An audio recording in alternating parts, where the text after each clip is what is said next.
Y'all heard the news? Warner Brothers, Asylum, Justice League. So, you know, I figured I'd bring it back home, man, because my family, the ones who've been with me since day one, are the ones who need to share this experience with me, because I get to be a full-time musician right now. And for those struggling with music, you know how important, how crazy that shit is. Because this game don't let people in, you know what I'm saying? So what I'm going to do is I'm going to rap for y'all. You know what I'm saying? I'm doing this for y'all. And I'm going to keep it hip-hop all the way to the boardroom. You know what I'm saying? I'm going to keep it hip-hop on the radio. I'm going to do the same shit I've always been doing. Y'all still with me? Okay.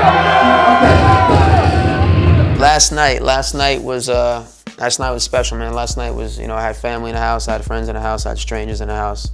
Just everyone mixed together. It was at the first place I ever performed at. It was like full circle. It felt like validation when I stepped off that stage, you know what I'm saying? I felt like I could have done 10 more songs and kept the crowd going with me. And it was just my first real, like, where I feel like last night was another, you have those moments where you feel like this is what I could do for the rest of my life. You know, you hit the milestones. Last night was one of those. Anybody who knows me knows this stage has a lot of significance right here.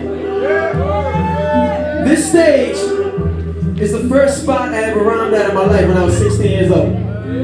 The Orpheum, when I was in 12th grade, I got into my first battle there. It was called Got Skills.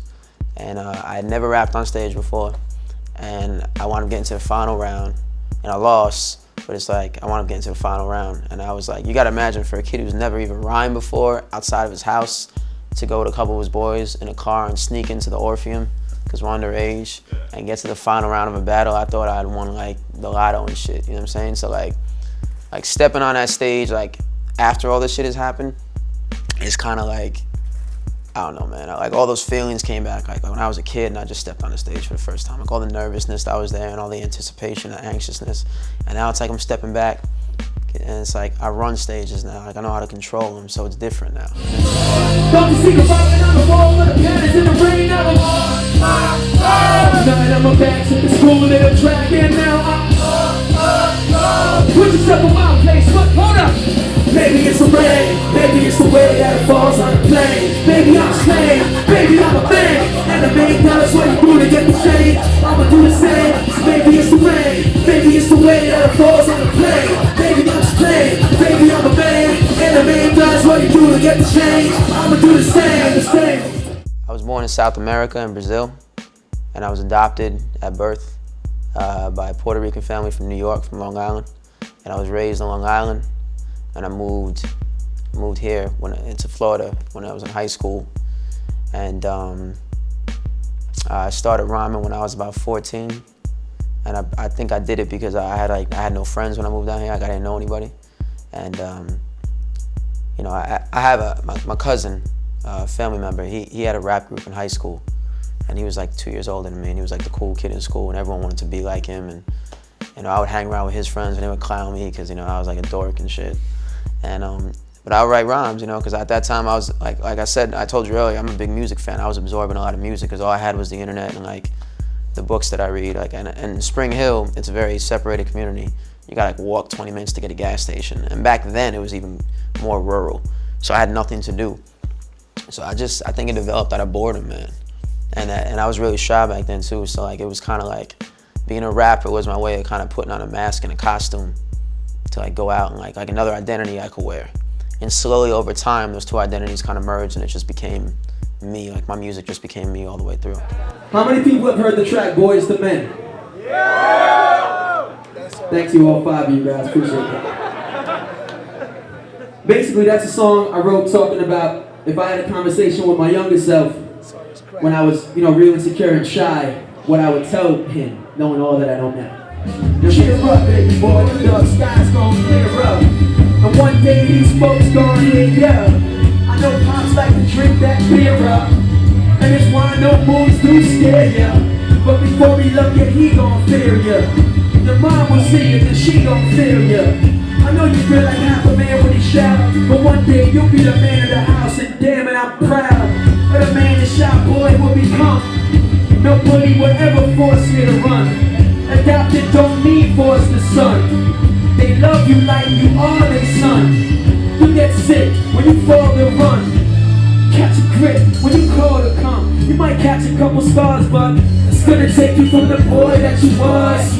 It's gonna take you to the man you become, to the king that you thought you never was. Everything that you thought you never done. The man who you are is the boy that you was. The man who you are is the boy that you was. Hey man. The roughest time of your life is like coming from junior high to high school. And I had to leave all my friends right when I did that, all my boys, and I was totally by myself, you know what I'm saying? So I was like, oh man, this is garbage, you know what I'm saying?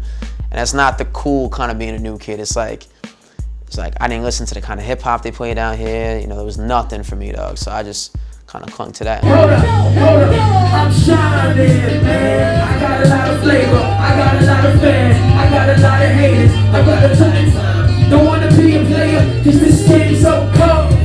I'm shining, man. I got a lot of flavor, I got a lot of fans, I got a lot of haters, don't got a lot of time. Don't wanna be a player, cause this game's so cold. Laws, basically, I used to have like, a really long, nerdy backpacker name, and like we just took, for me, like me and my boys took 3 random words and just put them together. And laws happened to be one of the random words we were messing around with, and it's just stuck because people just called me that all the time. So it has no real significance, and like I use it to like when I'm talking to like a female fan, I tell her that's my birth name because I think that's cute and that I'm like unique. And when I talk to a reporter or a magazine, I tell them like it's some deep shit when it's really not.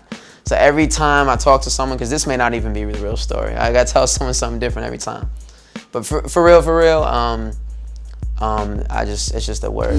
Yeah, you might catch a couple scars, but there's nothing on the planet like being labeled the master of the talent you've been crafting for years. But yet it's tragic when something happens out of the ordinary to damage your common sense. Common sense sent out the man with a package that holds your pride.